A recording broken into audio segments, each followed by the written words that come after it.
Hey, what's up, Closer to Fam? You guys know who it is. Now, because of how this video is structured and the circumstances around it, it's going to be uploaded with no video intro or recap.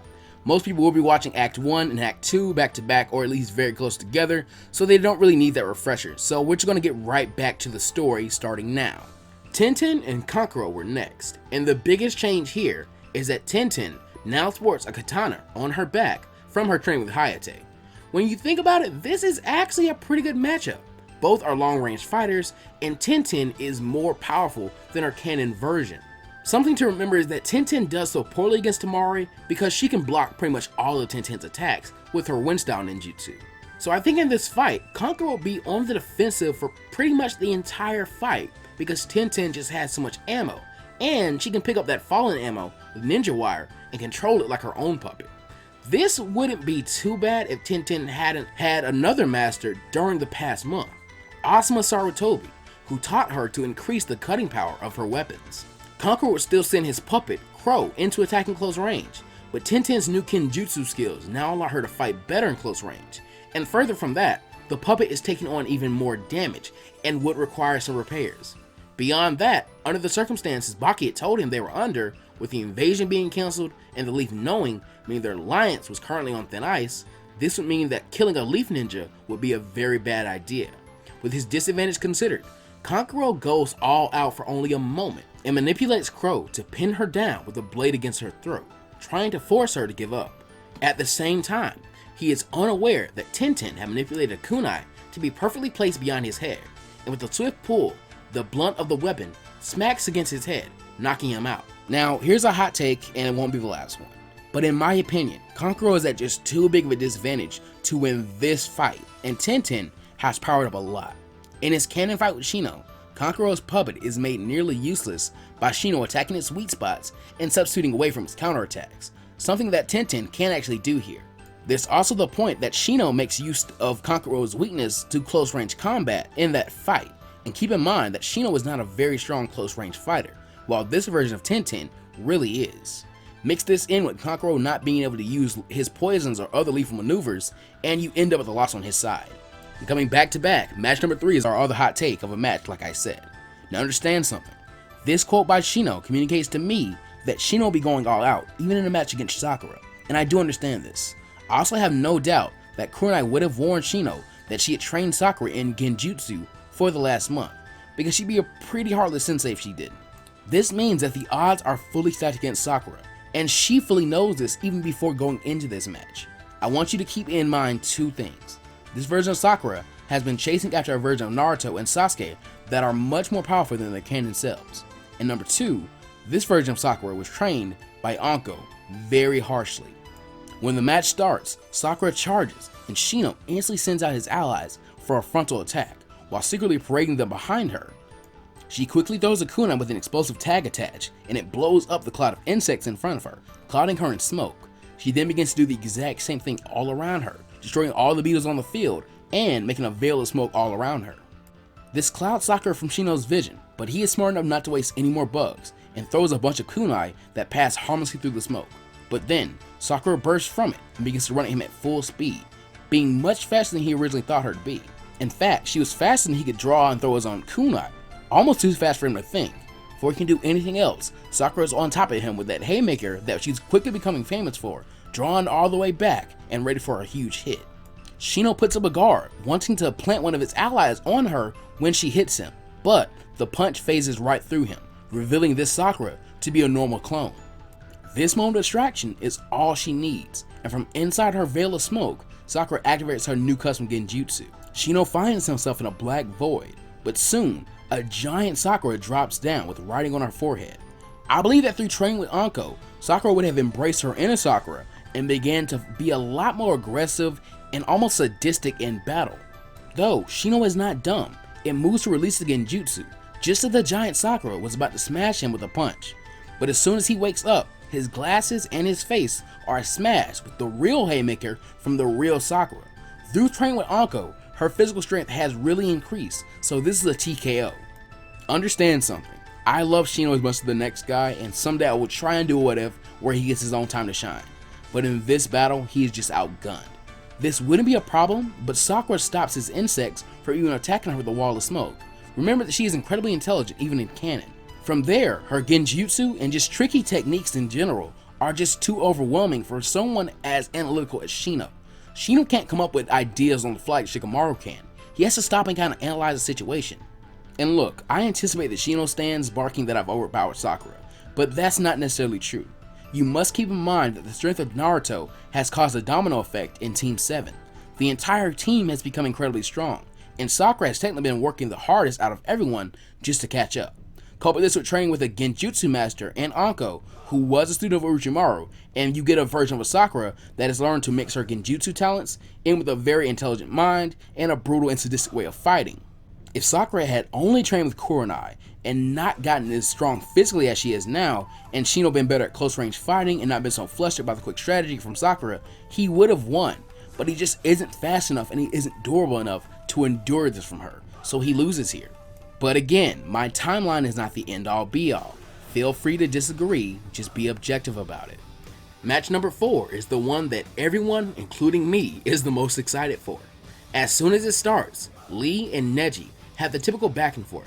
Neji spouts off about destiny and crap that Lee just ignores. Immediately, he pulls off his weights and then orders Neji to hold absolutely nothing back because he wouldn't. He then rushes Neji, and even before the weights hit the ground, Neji felt the strongest hit he'd ever had in the small of his back, sending him flying towards the arena walls at high speed. Then the weights did hit the ground, making a massive explosion of dust and making 2 very large craters.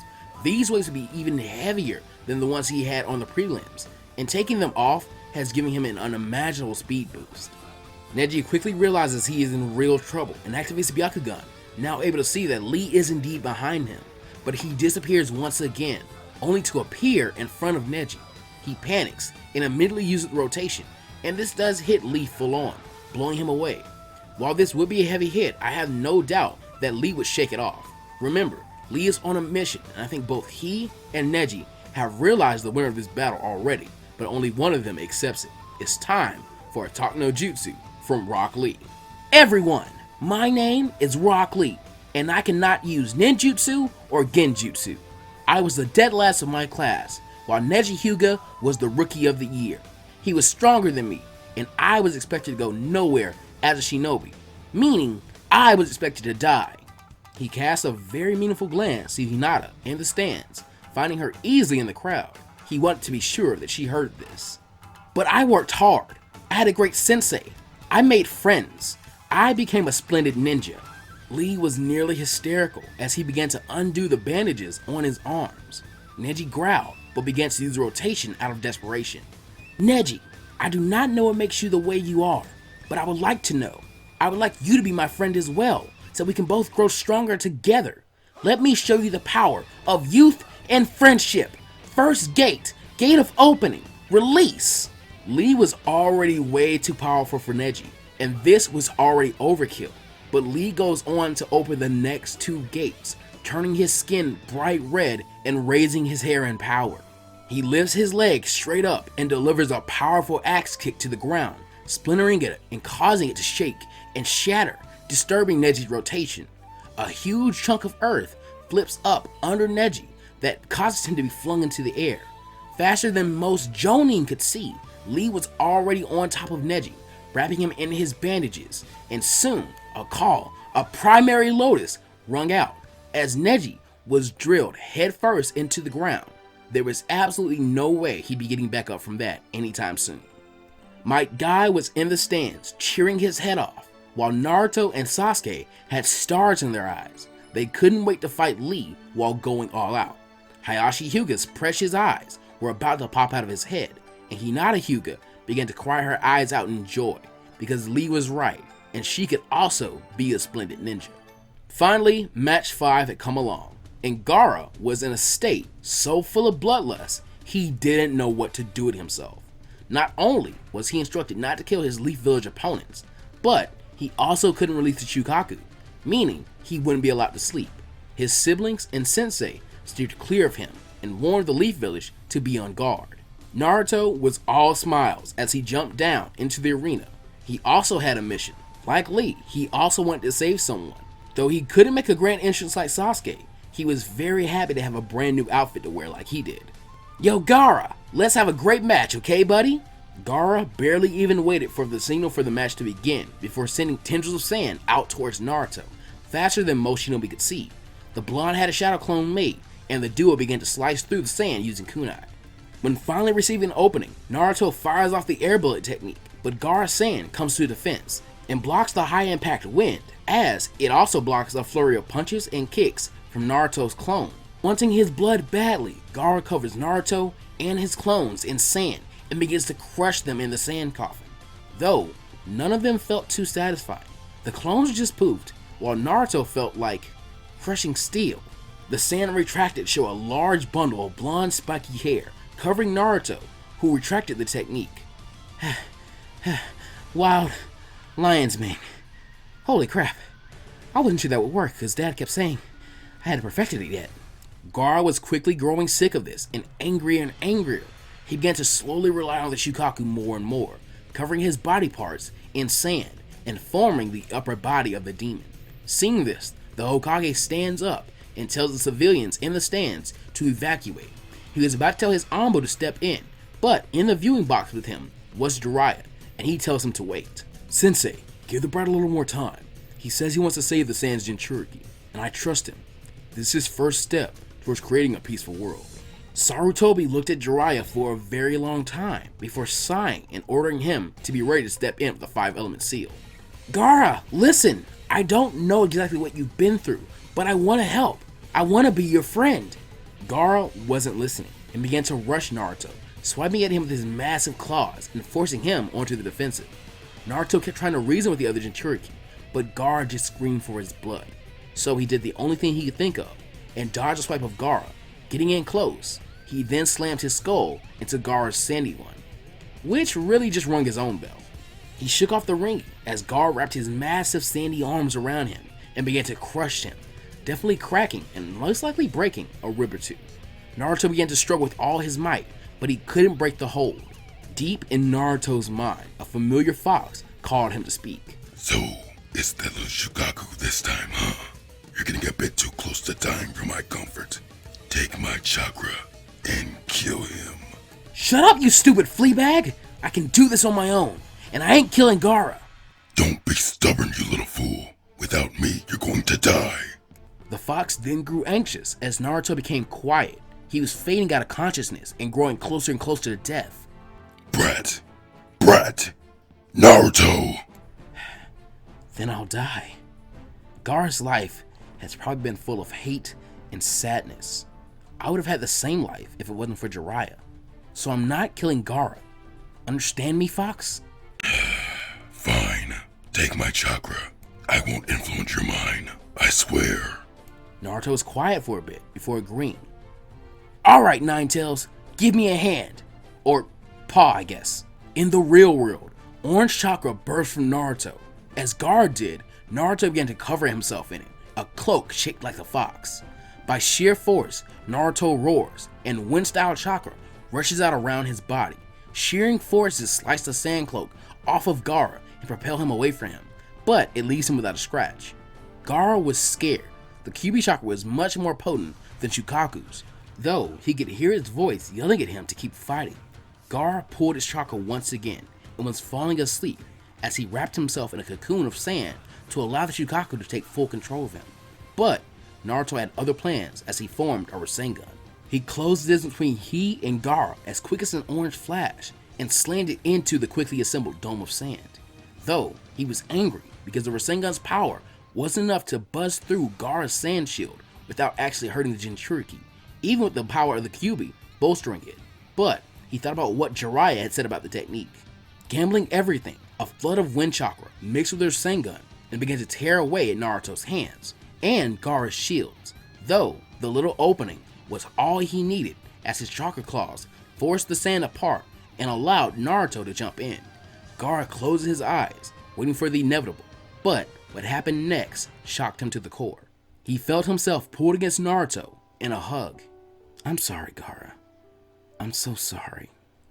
The redhead was shocked, and he began to beat his fist into Naruto's already hurt ribs, even glancing a blow on Naruto's face, drawing blood and making Naruto cough him up as well. But he held on. Just let it out, man. Let it out. All that pain and sadness and anger, let it all out. The blows soon slowed as Gaara became hysterical.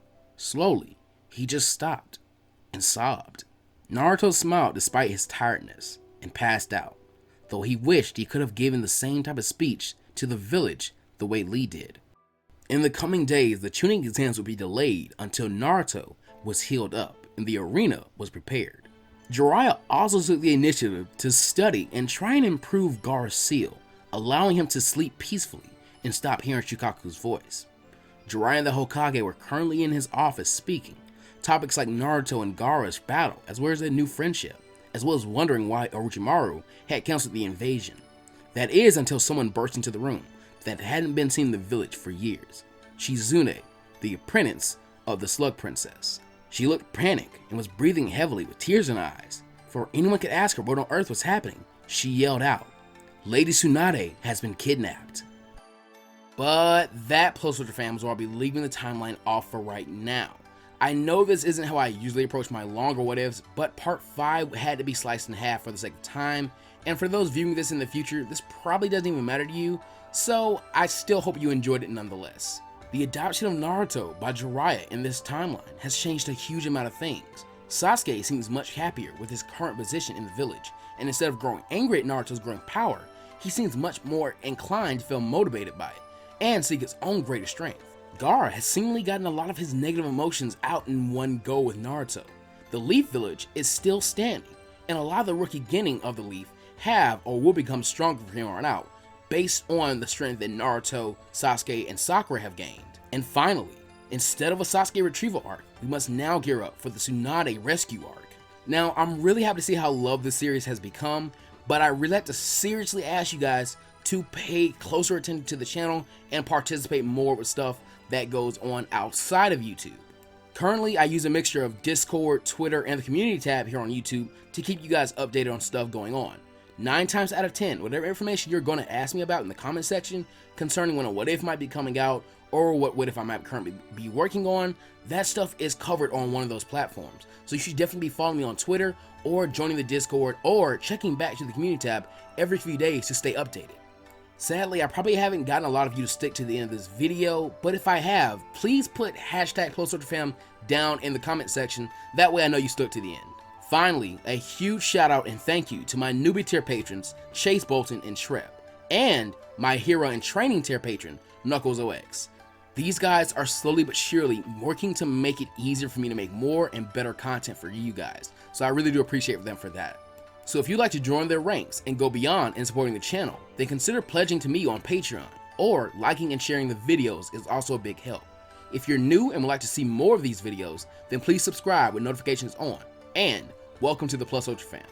With that out of the way, there's nothing left to do but to tell you guys to take care of yourselves and always go beyond Plus Ultra. See you guys next time.